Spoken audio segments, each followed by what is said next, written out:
गांव में रामू नाम का एक गरीब चाय वाला रहता था। उसके परिवार में पत्नी और एक बेटी डौली थी, जो गांव के ही स्कूल में पढ़ती थी। रामू पास ही के गांव में एक छोटी सी चाय की दुकान खोलकर चाय बेचा करता था, जिससे उसका परिवार का खर्च बहुत मुश्किल से चल पाता था। शाम को जब रामू घर लौटता था तो रास्ते में एक तालाब पड़ती थी, जिसमें रंग बिरंगी मछलियाँ रहती थी। रामू रोज मछलियों को दाना खिलाया करता था। ऐसा करने से रामू को मन को बहुत शांति मिलती थी और मछलियाँ भी उससे बहुत खुश रहती थी। गरीबी के कारण रामू अपनी बेटी के स्कूल का फीस बहुत मुश्किल से भर पाता था। एक दिन डॉली स्कूल से रोते हुए घर आई। क्या हुआ बेटी, क्यों रो रही हो और स्कूल से क्यों चली आई? आज मास्टर साहब ने मेरा नाम स्कूल में से काट दिया है और मुझे भगा दिया है। रामू समझ गया। 3 महीने से मैंने स्कूल का फीस नहीं भर पाया हूँ, इसलिए मास्टर साहब ने मेरी बेटी को स्कूल से निकाल दिए हैं। अगले दिन रामू अपनी चाय की दुकान पर नहीं गया, बल्कि उदास मन से तालाब के किनारे जाकर बैठ गया और मछलियों को दाना खिलाने लगा। कुछ देर बाद जब रामू वापस लौटने लगा तो नदी में से एक सुनहरी जलपरी निकली और रामू से बोला, क्या बात है रामू, आज तुम बहुत उदास लग रहे हो। रामू जलपरी को देखकर हैरान रह गया। आप कौन हैं और मेरा नाम कैसे जानती हो? मैं एक जलपरी हूँ और हमारे पास जादुई शक्ति है, जिसके कारण हमें तुम्हारा नाम पता लग गया है। मछलियों को दाना खिलाने की तुम्हारी आदत से मैं बहुत प्रसन्न हूँ।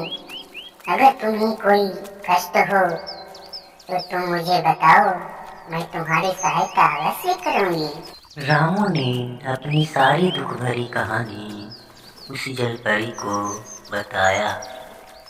रामू की बात सुनकर जलपरी ने रामू को सोने के सिक्के से भरी हुई एक थैली दिया। रामू ने जलपरी को धन्यवाद देकर वापस अपने घर लौट आया। रामू बाजार में जाकर उतना ही सोने के सिक्के सुनार से बेचा जितना से उनका जरूरत पूरा हो सके। सबसे पहले रामू ने स्कूल में जाकर अपनी बेटी की पढ़ाई को शुरू करने के लिए स्कूल का फीस भरा। कुछ दिनों बाद रामू ने उन सोने के सिक्कों की सहायता से एक छोटा सा होटल शुरू किया। उस होटल से रामू को काफी आमदनी आने लगा। देखते ही देखते रामू बहुत सुखी संपन्न व्यक्ति बन गया। रामू ने अपनी पत्नी से कहा, हमारी सारी जरूरतें पूरी हो चुकी है। शेष बचे हुए सोने के सिक्कों को हमें जलपरी को वापस लौटा देना चाहिए, क्योंकि अब मैं अपनी मेहनत से होटल के द्वारा अपने परिवार का पालन पोषण आराम से कर सकता हूँ।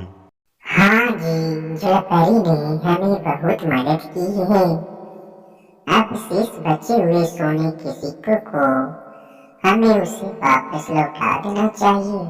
अगले दिन रामू उसी तालाब पर गया और जलपरी को थैली लौटाते हुए बोला, आपने मेरी बहुत मदद की है। और आपकी सहायता से मैं धनी हो गया हूँ। साथ में मैंने अपना होटल भी शुरू कर दिया हूँ, इसलिए मैं बाकी के शेष बचे सोने के सिक्कों को वापस लौटाने आया हूँ।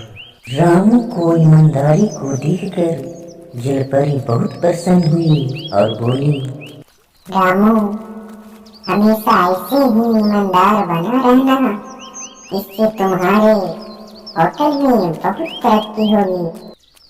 मैं आपसे वादा करता हूँ कि मैं हमेशा ईमानदारी और लगन के साथ ही काम करूँगा। रामू थैला लौटाते हुए जलपरी को धन्यवाद दिया और खुशी खुशी अपने घर लौट आया।